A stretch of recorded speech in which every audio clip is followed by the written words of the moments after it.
Halo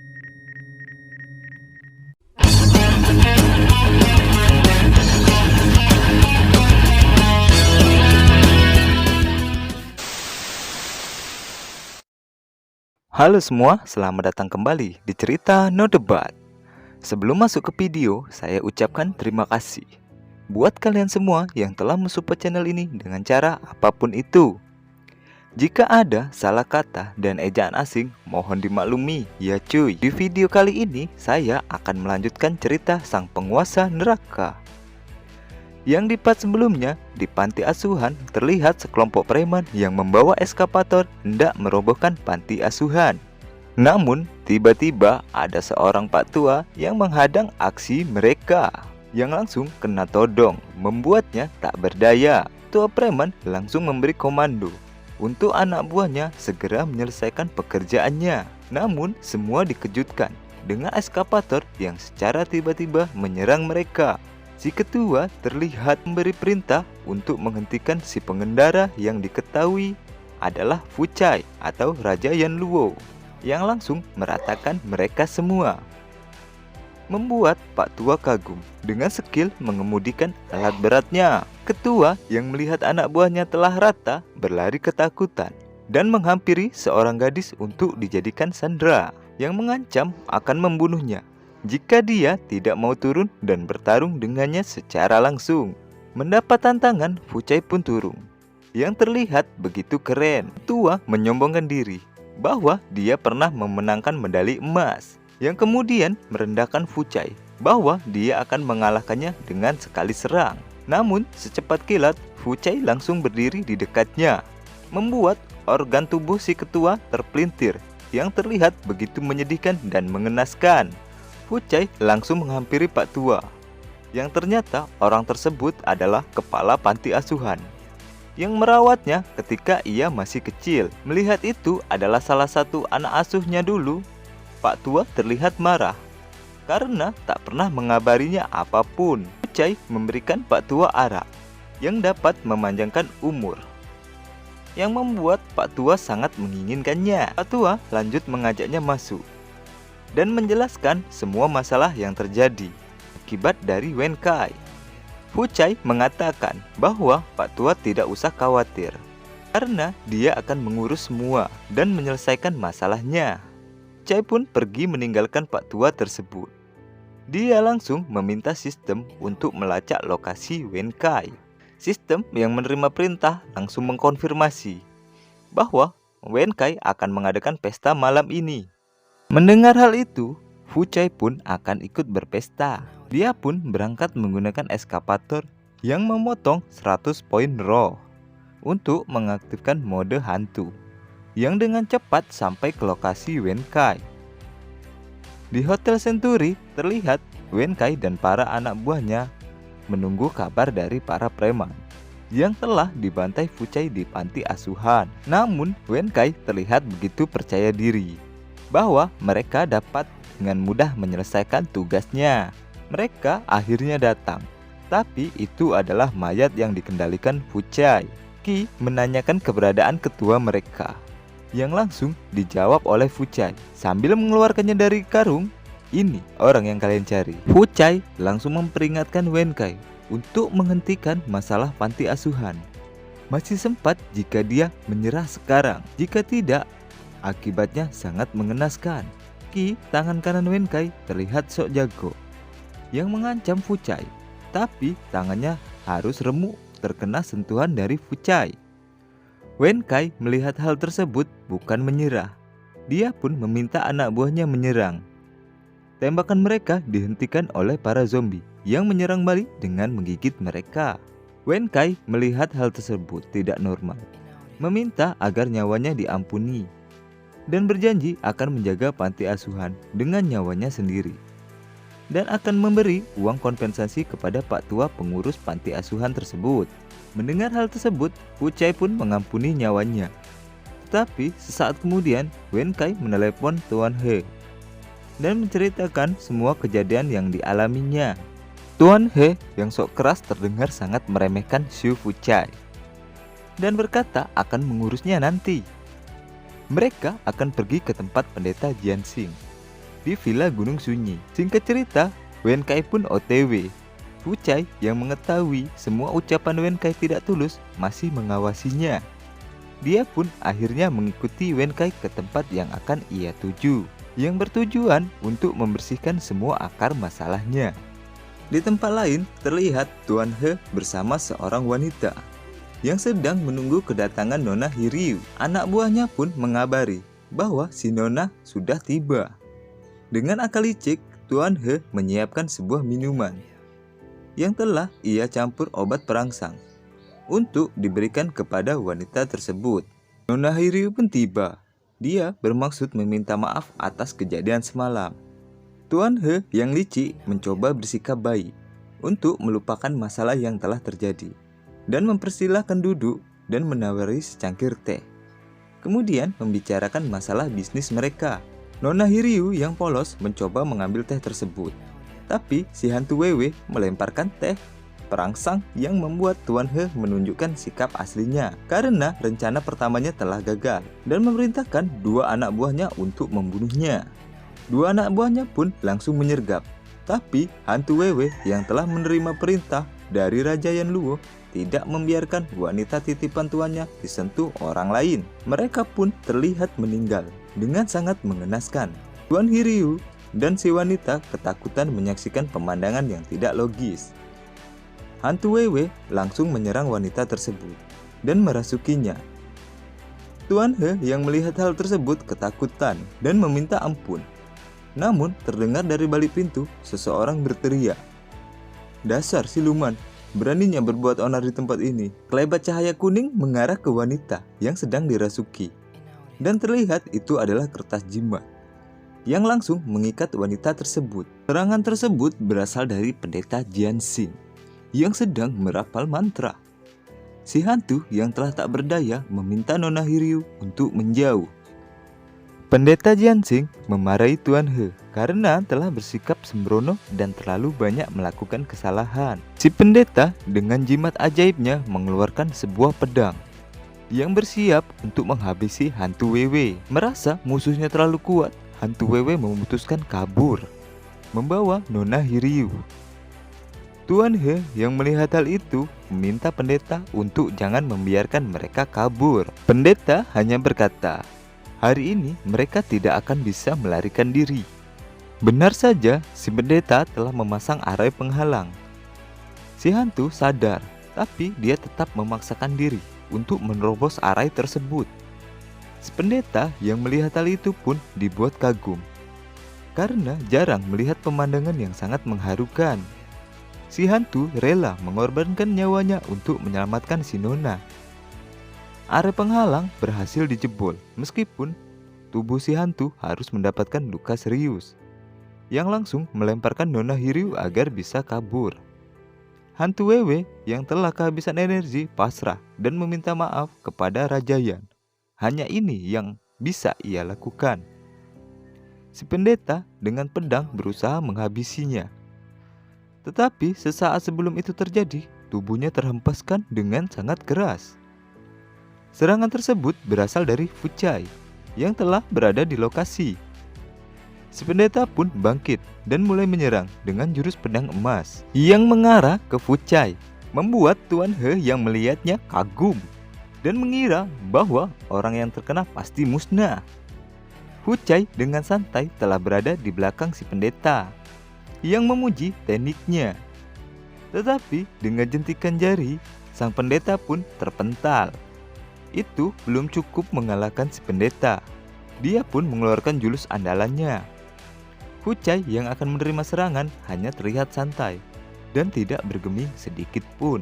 Dia malah memuji teknik yang akan dikeluarkan si pendeta. Si pendeta yang telah mengeluarkan ultimate-nya keheranan karena tidak menimbulkan efek sedikit pun. Kemudian pedang besar pun muncul dari cahaya. Fu Cai menyelimuti dirinya dengan aura yin yang mampu menghalau ultimate pendeta sekaligus membuat pendeta harus muntah darah dan mengakui kekalahannya. Melihat jagoannya kalah, Tuan He berusaha kabur. Tapi itu sia-sia. Tidak ada yang bisa lari dari kematian. Batu kecil dilempar dengan Raja Yan yang melumpuhkan pergerakan Tuan He. Sang raja menghampiri hantu Wewe dan menanyakan keberadaan Nona Hiryu. Dia memberitahu bahwa Nona Hiryu sudah berada di tempat yang jauh. Kemudian menghampiri Tuan He dan melakukan eksekusinya. Raja Yan menarik paksa roh Tuan He dan meledakkannya di langit. Melihat kembang api, mereka pun terkesan. Sistem kemudian mendeteksi bahwa di tubuh pendeta Jansen ada teknik jimat sadis level awal tingkat 4 dan jurus Budan level puncak.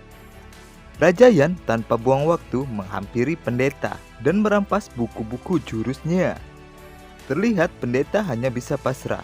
Raja Yan langsung memakai 200 poin roh untuk mempelajari teknik jimat sadis sampai ke level 5, yang kemudian langsung mempraktekannya, yang membuat beberapa pohon hancur tersambar petir. Pendeta yang melihat itu keheranan, kok bisa jurusnya dengan cepat dipelajari dan lebih kuat darinya. Kemudian lanjut mempelajari teknik Budan level puncak dengan biaya 700 poin roh. Tapi karena energi Yin di tempat tersebut sangat lemah, sang raja merasa tidak puas.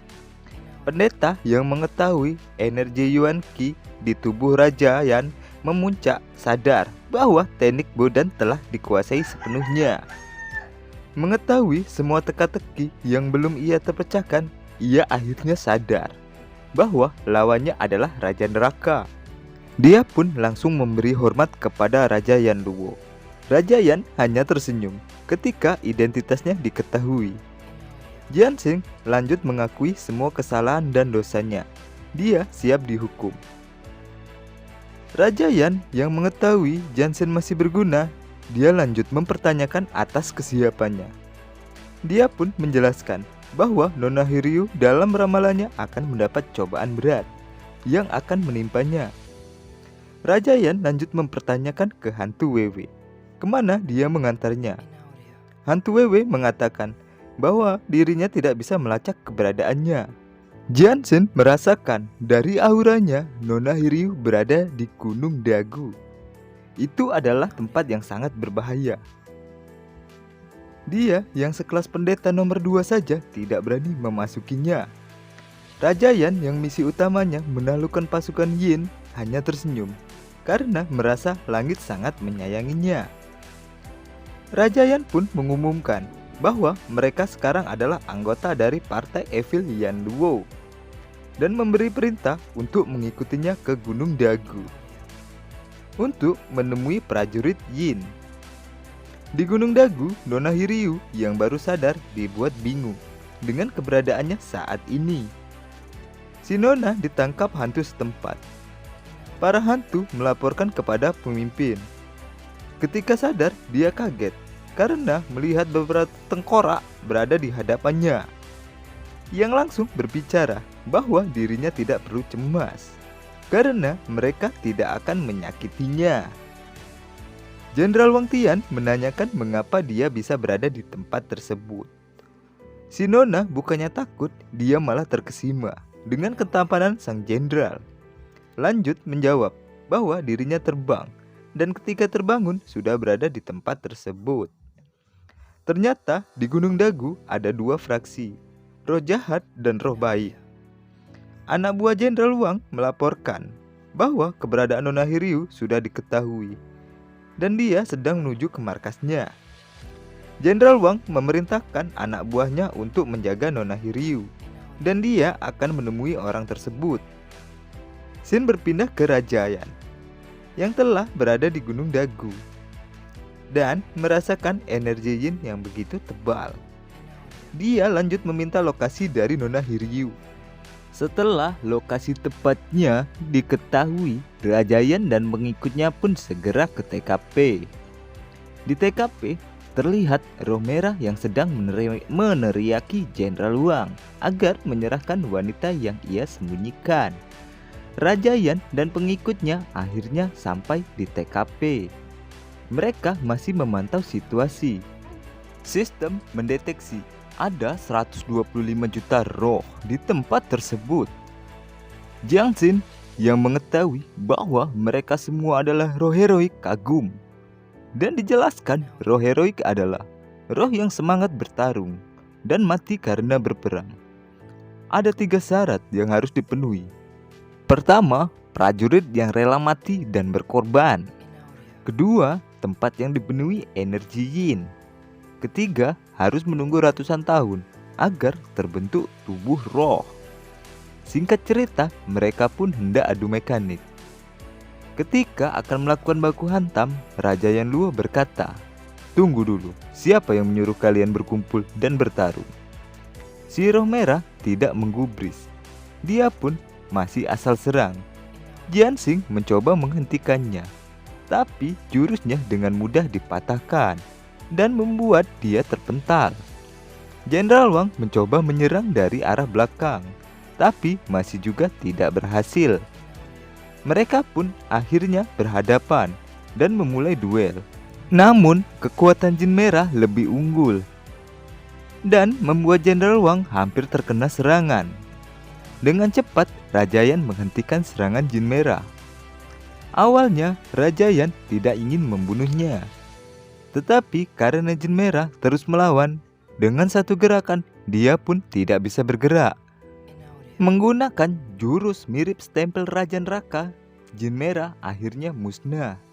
Dan itu sangat disayangkan oleh Raja Yan karena kehilangan satu roh heroik yang membuatnya mendapat 1000 poin atas hadiah membunuh roh heroik. Jian Xing mencoba cari muka.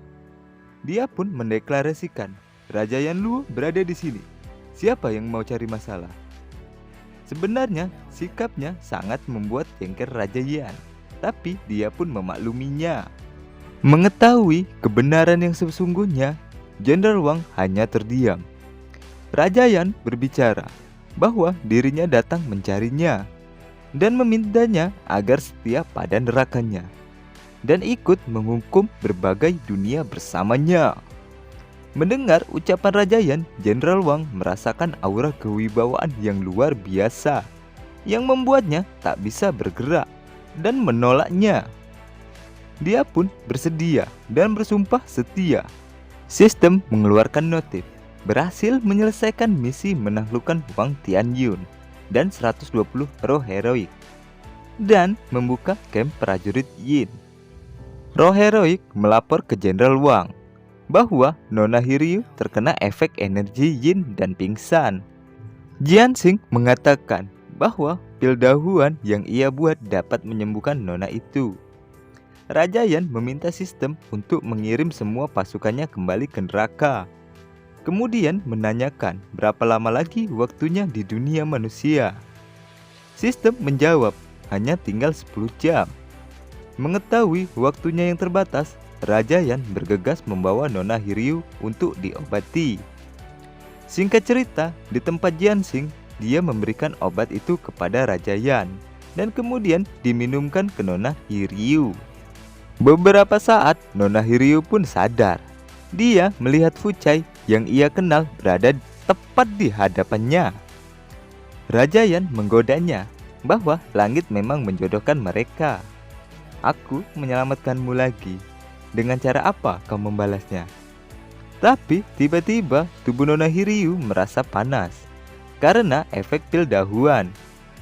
Dijelaskan bahwa efek pil tersebut membuat si peminum ingin sekali sel telurnya dibuahi. Mengetahui ada kesempatan, Raja Yan meminta Jian Xing dan hantu Wewe untuk keluar karena dengan sangat senang Raja Yan akan menolongnya. Dan terjadilah duel sengit keduanya. Terlihat Raja Yan sangat kerepotan menghadapi jurus yang dikeluarkan Nona Hiryu. Di luar, hantu Wewe melihat Jian Xing sedang mengintip duel mereka, yang membuatnya tidak menyangka bahwa Raja Yan bisa kewalahan. Sistem pun ikut mengganggu dan mengatakan bahwa waktu di dunia manusia sudah habis dan akan dihitung mundur. 3, 2, 1.